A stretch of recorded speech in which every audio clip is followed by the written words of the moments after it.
नमस्ते योद्धाओं।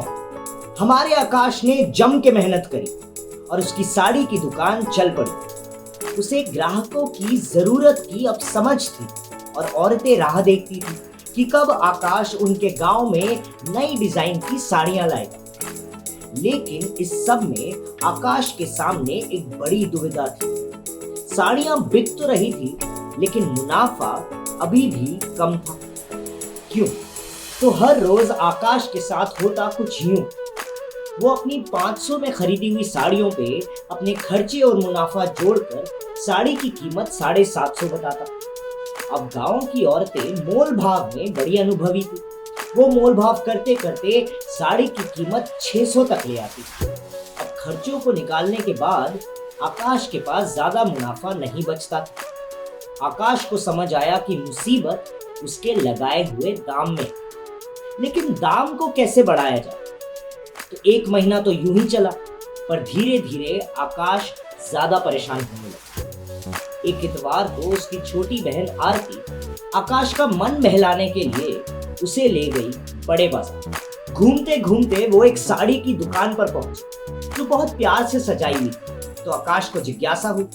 उसने अंदर देखा कि हर फैंसी साड़ी एक सुंदर साड़ी के कवर के अंदर थी और हर कवर के ऊपर दाम का लेबल लगा हुआ था। एक दो साड़ी ऐसी थी जो आकाश भी बेचता था। उसने देखा कि लेबल पर 1000 रुपए लिखे हुए और औरतें इसी दाम को ध्यान में रख के मोल भाव कर रही थी। मतलब दुकानदार को उसी साड़ी के 800 रुपए मिल रहे थे। ये देख के आकाश को समझ आया कि वो भी कुछ ऐसा ही करेगा। उसने बाजार से वैसे ही साड़ी के कवर और लेबल खरीदे।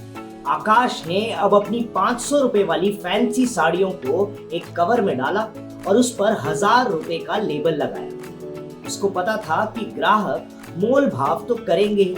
अगर डिस्काउंट देके वो 800 में भी बेचेगा तब भी उसे 2 गुना मुनाफा होगा। इस बार जब आकाश अपनी नई डिजाइन की साड़ियां बेचने निकला तो उसका आत्मविश्वास बढ़ा हुआ था। उसकी हर फैंसी साड़ी एक सुंदर कवर में थी और उस पर दाम का लेबल भी लगा था। ग्राहकों को उससे पूछे बिना ही पता लग जाता था कि साड़ियां कितने की। अगर वो मोल भाव करते तो आकाश 150 से 200 रुपए तक कम भी कर देता। अब लेबल से कम दाम में खरीद के ग्राहक भी खुश और सही कीमत से बढ़िया मुनाफा कमा के आकाश भी खुश। तो योद्धाओं, आकाश ने अपना मुनाफा बढ़ाने के लिए 2 चीजें की। पहली, सामान की सही कीमत का लेबल लगाया जिससे वो ग्राहकों को डिस्काउंट देने के बाद भी मुनाफा कमा सके। और दूसरा, अपने सामान को एक सुंदर पैकेट में रखा जिससे ग्राहक आकर्षित और सामान थोड़ा ज्यादा फैंसी हो। अगर आप अपने सामान के दाम से परेशान हैं तो आप भी कुछ ऐसे आइडिया सोचें। सामान को अच्छे पैकेट में डालें या उस पर दाम का लेबल लगाएं या सामान को अच्छे से सजा कर रखें। इससे आपको मिलेगी सही कीमत, बढ़िया मुनाफा। लीप 300, आज साहस, कल सफलता।